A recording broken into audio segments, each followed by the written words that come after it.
You're listening to the Wedding Biz Network, the voice of the creative entrepreneur.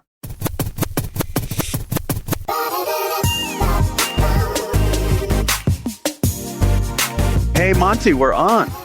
Yay! Good morning. It's How are working. you? It's working, and you have such a better background than I do. That's a beautiful office you have.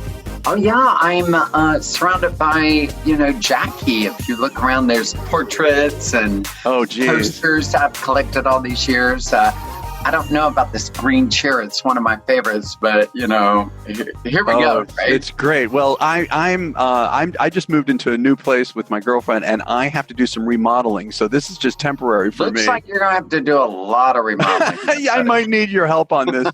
Well, look, I'd like to first say that today's interview is a very special one, not only because of our special guest here, but also because we're recording it virtually via Zoom.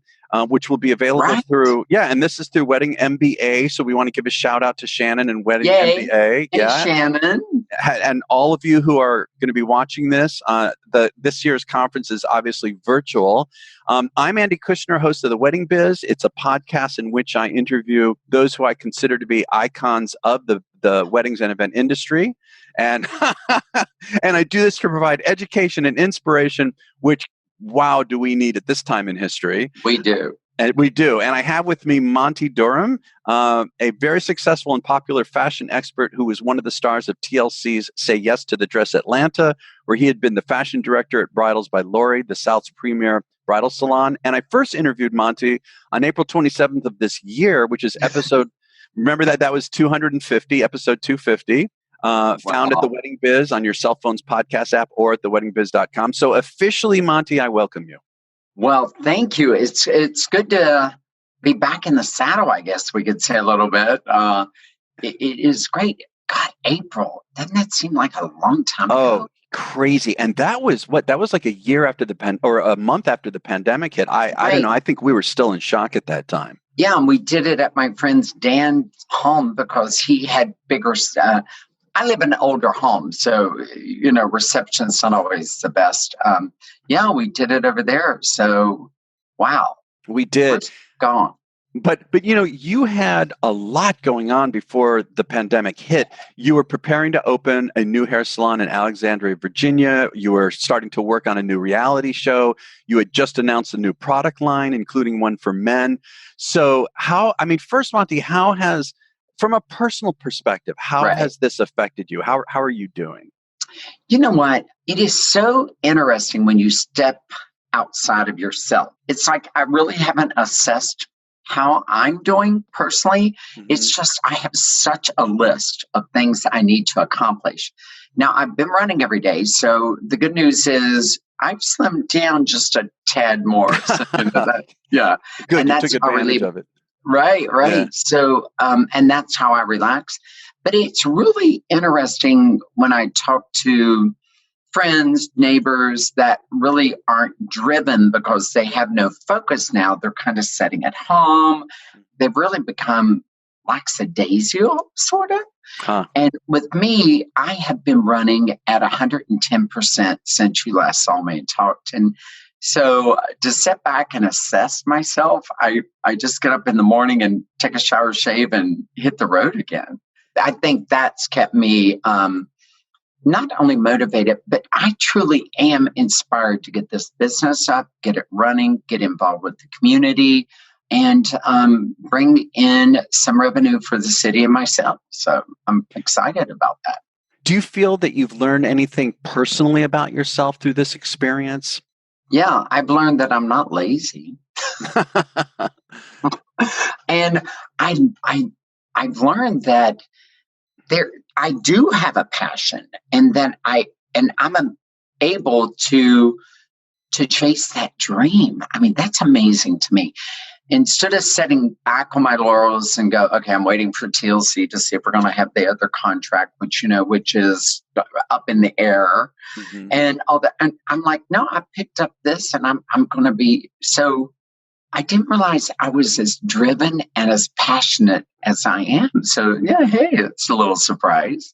Yeah. Well, so from a business perspective, then how is it going? What were your days like before it hit, and what are your days like now, and what are you doing business-wise? All right. So we're down to the wire, right? We're opening.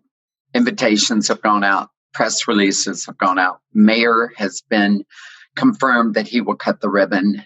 So on Thursday night, now this is Friday, 9/11, we decided to take a break and not have anything in the salon.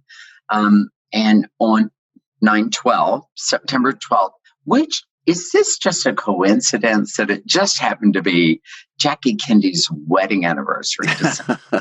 I wonder with all this Jackie stuff around if that is the case. But that Thursday night before 9/11, the painters were in there finishing the touch. Wallpaper's up, furniture's being delivered. They catch the roller as they're painting the closet on the sprinkler head and pull the sprinkler out. Oh, no. So we get a flood. Oh, no. The building gets evacuated, alarms go off, and fire department shows up. Oh, my God. Less than 24 hours before we open the doors for an open house. Monte, your reality show should have started with this. You should have had cameras. Oh, my God. Everybody, we opened. There we go. But everybody really did pitch in. And I'm on the phone just going, okay, nobody's going to believe this one. Wait to hear about this. Yeah. So that became very challenging because, when the fire department shows up, you got to get everything out. They want, even though it was water, they wanted to see. So, all the boxes for the products, all the towels were in boxes ready to put on shelves. And so it was very, very challenging. And I couldn't call the staff members. I called the management team. But I couldn't call staff members and go, you know what? People have given notice. People are given their 2 weeks notice. We need to be open and running and ready for business on Sunday, the 13th. So, it was 13, 14-hour days for a couple of days. But we got it up. It looks beautiful. So, I know you had your opening last Saturday, and unfortunately I was out of town doing a production with music. I wish I could have been there, but you had a lot of people show up. Yeah, 272 to be exact. So we were following the guidelines set forth by, CDC. We were following the city guidelines. The Hotel Indigo and Hummingbird Restaurant have the 2 patios beside us, and they were doing the gate count. They were doing we no longer have to do temperature checks here. They're finding that's not a barometer in this, but you had to have your mask on. You had to stay. So the space would only allow for 100 people comfortably the way they want. So there were lines around the building to get in, and then they'd come in, and we only took 10 people at a time through the salon, making sure we had hand sanitizers, we all had our masks on. If you see us with our masks down, we were holding our breaths. And I'm like, oh my God, just take the damn picture. I can't hold my breath any longer. And then the mayor did show up and we cut the ribbon. So that's great. It was exciting. Well, when you were on the show before on the Wedding Biz, we went through your entire backstory, and and of course, there were times like 9/11 and the recession, and there's been other difficult times in business that we've all experienced. And we talked a little bit about that. What would you advise people? I'm going to ask what you would advise small businesses that are really struggling for the pandemic, what to do. But before we do that, just generally speaking, when we go through difficult times in our lives with business, what would you advise people? How have you dealt with it yourself? All right. I will tell you that the biggest response I've gotten through this is that it's new and it's refreshing. We've been at home watching reruns. We've been eating the same thing on Wednesday night or Thursday night. We're in a rotation of doing the same thing over again. So what I would suggest to any business to take this opportunity in downtime and reinvent yourself just a little more. And whether that's changing carpet or changing the front desk or painting the walls and inviting the clients to come in and see a new you in a new arena, in a new attitude. Mm-hmm. And I think that's what spurred. I mean, I had people come by knocking on the window. I had banners. I had the windows all covered because I wanted a big reveal, right? And it just simply said, see y'all in September. I didn't say when in September. I didn't know. And then I finally started rolling back the papers so people could see that the action was happening. But I think it's a great opportunity for businesses to go back in and evaluate how they look. People are looking for excitement. People are looking for new. They're looking for refresh. We all want to be refreshed. We all want to start again. So I would highly recommend that. That seems to be the most comments we get coming in the salon is, oh my God, it's new and it's fresh. And I have stories in the salon. You're just not going to walk in and get your hair cut. Well, you can, of course. But there's wallpaper in Remember of My Mother. And when you tell people that, my mother's name was Rose, and there's wallpaper in one section. There's roses in it, and these butterflies just flittering to the ceiling. So people are enamored by that. They just love that. Then I have my portrait of Jackie. Duh. And people love that story. And, it gives me an opportunity to talk about others than their services, my needs, their needs. And I stand there and talk about that portrait. I'm gonna have to get one of those recording buttons like they do at the museums. And I just say, in 2017, the Ronald McDonald Foundation flew me to LA to give me their Spirit Award for my work with underprivileged students from Say Yes to the Prom. Mm-hmm. And they gave me the award, but they also had this artist paint that portrait. And I think what that does is not only is it inspiring and it's engaging with the clients, but it also shows a different perspective of what I do and how I do it. But it also gives an opportunity to open a conversation and talk about giving back to the community and talk about what we all do. And people start sharing with you what they do. And it's amazing how much we have in common with that. So, yeah. I love that. I love what you're doing and how you're framing that. And also earlier when you were talking about the opportunity to reinvent ourselves. I know one of the first things I did was, in a sense, reinvent my expenses, how I spend money. Right. And that was the first thing I would advise people is I cut expenses to the bone. And I know that when we come out of this, I'm going to really stay lean, which is different for me. Right. When I'm doing really well and money's coming in, I have fun. I tend to spend. Yeah. And I've learned I'm going to stay lean, this time. Yeah. It is challenging. Like, for me, some things obviously you have to have when you're opening a business, but a lot of the furnishings I found at flea markets, I've repainted them, I've repurposed them myself. And so I've got and people come in, where'd you get that? Where'd you get that? And they're just amazed that I painted this chest. I needed it because, space is a luxury and it holds the bags and the tissues so that we can stock up. And I think we need to tell stories. I think we need to tell stories about us giving back. Our stories are comforting, and share that with the clients. And not necessarily, I don't always talk about myself. However, it is my favorite subject and one I know a tad about. But I think it's good to share, because when you start sharing, you start listening. And when you listen, people become comfort, and it gives them an opportunity to just sit back and relax a little bit. And I think we need to do that in a safe, comfortable, and inspiring way. I want to be sure you know about another great show on the Wedding Biz Network, The Business of Being Creative, with host Sean Lowe. You've often heard Sean on my Next Level episodes. Well, now he's taking the creative business advice he's shared with accomplished notables such as Preston Bailey, Vincente Wolf, Nate Berkus, Style Me Pretty, and Sylvia Weinstock, and more, and offering it to you on his new show. There are already a few episodes for you to catch up on where he discusses the power of being niched, pricing strategies, metrics of success, and so much more. So in short, you're going to gain a ton of value and action items from Sean's show, and you'll have the opportunity to talk back by recording messages of feedback from right there in the show notes. So if you are a creative who is turning your craft into a business or want to take it further, head to theweddingbiznetwork.com and take a listen to The Business of Being Creative by Sean Lowe. Again, that's the WeddingBizNetwork.com. As we come out of this, which, it's hard to imagine right now, but we will. We're going to come out of this. We definitely will. And there's going to be a different set of challenges, right? And one of them is closing the sale in terms of pricing. Right. I am concerned. I'm already aware of some people, and also some really high level people who are already talking about cutting prices, being scared, being nervous. I've got other people, including myself, who believe that no, we've got to maintain our pricing. What would you suggest that wedding professionals consider as we start to come out of this and are booking new business moving forward? Right.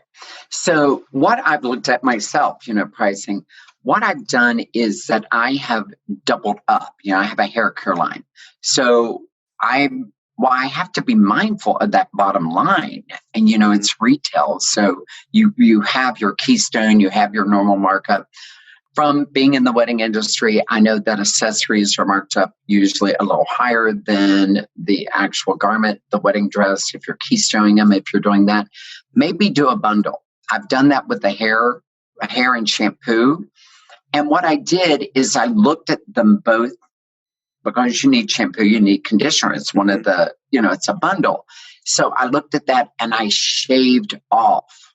I took it down probably 15% if you buy them both. That still keeps my margin comfortable, but it lets me offer a package deal. I put it under, September. We're opening all for the month of September. Here's this deal.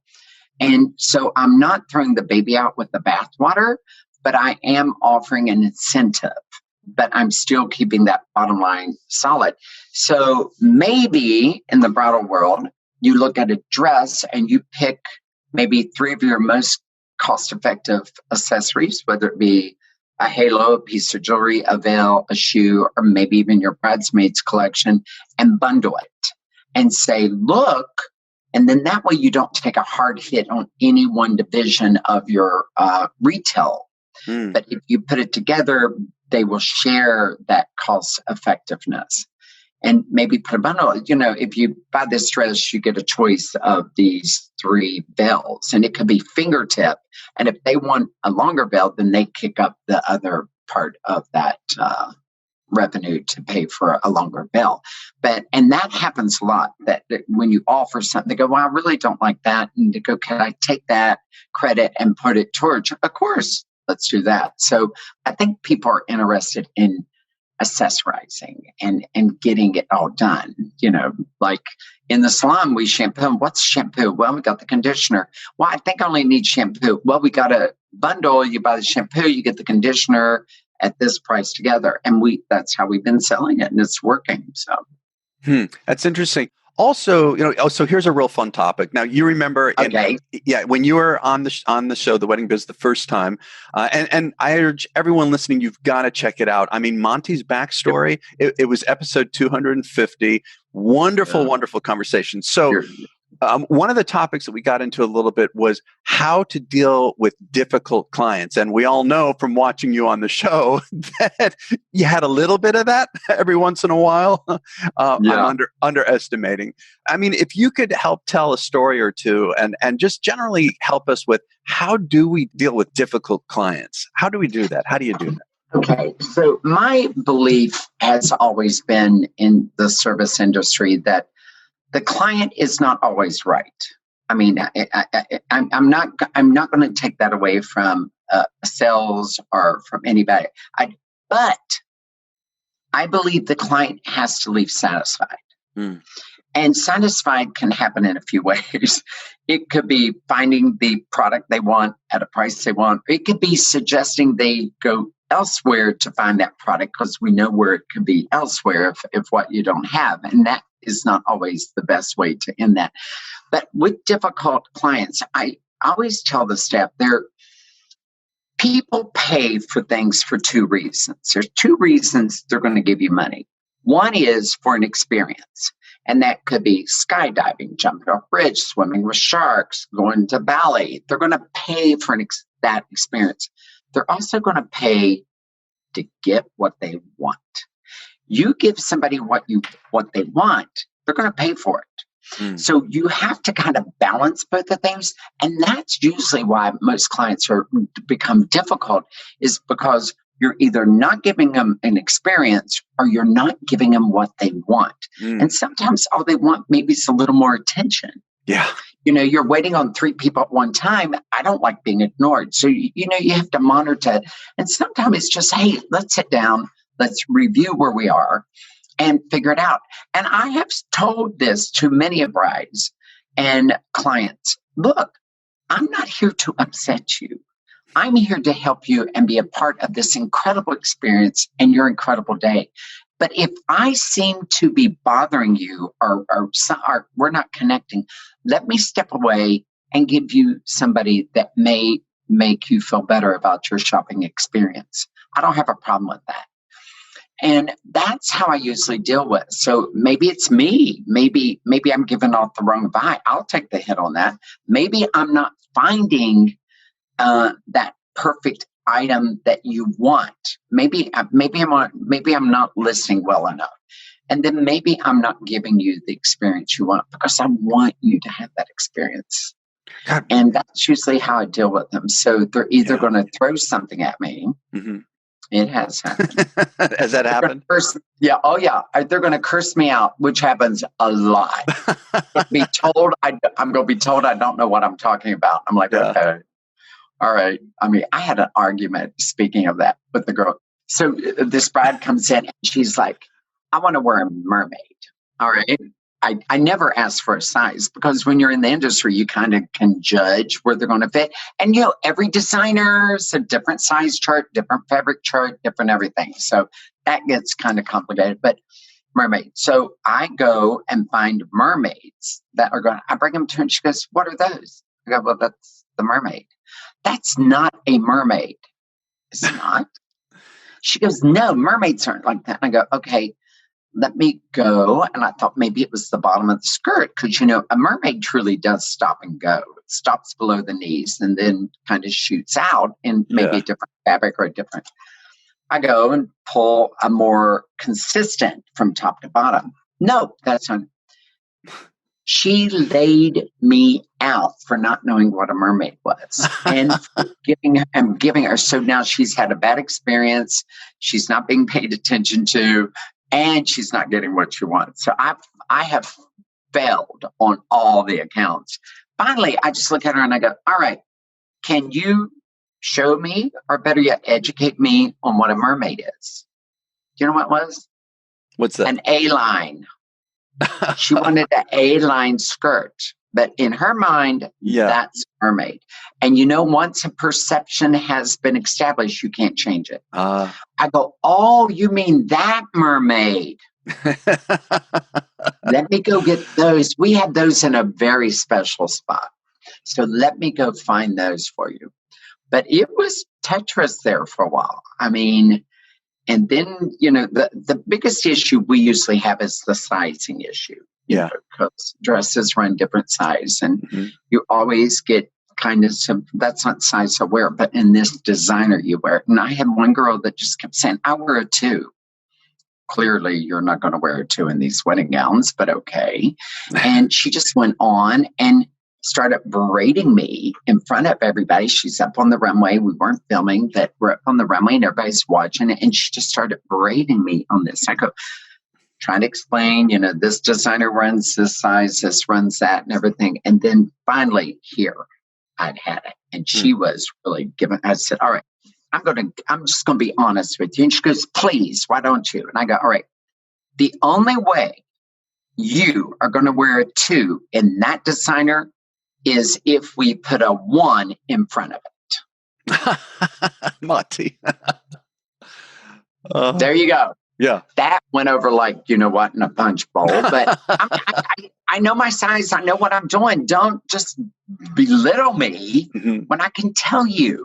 Yeah. But anyway, so there's some difficult ones out there. But, sense of humor and trying to stay positive and really trying to pay attention to what they want, but they're challenging. It's the same thing doing hair yesterday. A woman came in, she goes, I know you're going to tell me to cut all my hair off. I go, I'm never going to tell you to do anything. You're going to tell me what you want. And then we're going to discuss what's best for your hair. Yeah. And I mean, her hair really did need to be cut. She knew it, but she wouldn't go have it. So I'm like, okay, we'll just do it. I'm going to tell you what it needs and how it would look best, but you're going to tell me what's acceptable. And I think the biggest success for me of dealing with clients has been I've never forgotten I'm the hard help. You're paying me to do a job. Yeah. I'm going to stay in my lane. Not really. But I'm not going to forget I'm the hard help. Yeah, so we're here to be of service, right? That's ultimately what it's about. There it is. There you go. There you go. So, and no matter what level we're at. So the last question, what are you looking forward to in the future? You know, what's coming up? What are you looking forward to? All right. So it seems like we may have a deal with a major shopping network to sell the Monte products. I can't announce that quite yet, but hopefully we're going to sign that, if not Friday, next week for sure. I'll let you know so we can. Congratulations. Thank you. That'll be great. We're looking at with the salon, the growth has, we just opened last Saturday. We had the open house on the 12th and Sunday was our first day. We're already, revenue stream is 20% above where we thought it would be. Wow. So that's encouraging. And I'm looking forward to kind of get back into a sync because I haven't been, we haven't been filming since March. Yeah. And I've been running and I've been taking care of family matters and some personal things I've been dealing with and trying to open the salon and trying to get things organized. And I think by the end of this week, I think the salon will be pretty much, they're in there today putting up truck lighting. So the painting's done, wallpaper's done, everything's in place. But I'm looking to getting back into sync with the rhythm for myself and for the salon and for the staff. But I'm looking to start engaging again. I've just got to do it. I mean, we're wearing masks. We sanitize everything in the salon. We've got everything. We're following the guidelines, especially now. And with new things that are arising on the market to help sanitize and protect, we're on top of that all the time. But I really am looking forward to being of service. And I'm getting ready to go out to Ohio to do an event for the USO, Marry Me Military, where I'm volunteering and we're going to help these military brides find the perfect dress that otherwise would not be able to shop for one or find the time and or money to do it. So I'm getting ready to do that. So I'm excited about that. And River Farm here locally, a historical site. We're getting ready to do a Zoom revenue stream for them and try to save that historical property. So, so I'm just looking to get the wheels going again. You know what I mean? Yeah. Staying safe, healthy, happy, protecting myself and others ones I love around me and clients. So it is challenging. Yeah. So what is the best way for people to find out more about you and the products that you're offering and upcoming news? Where should people go? All right. We are keeping tabs on salonmonte.com. You can go in there. You'll be able to read about the iconic styles. There's this whole page about that, which is kind of interesting. I'm giving you a little brief of history on that.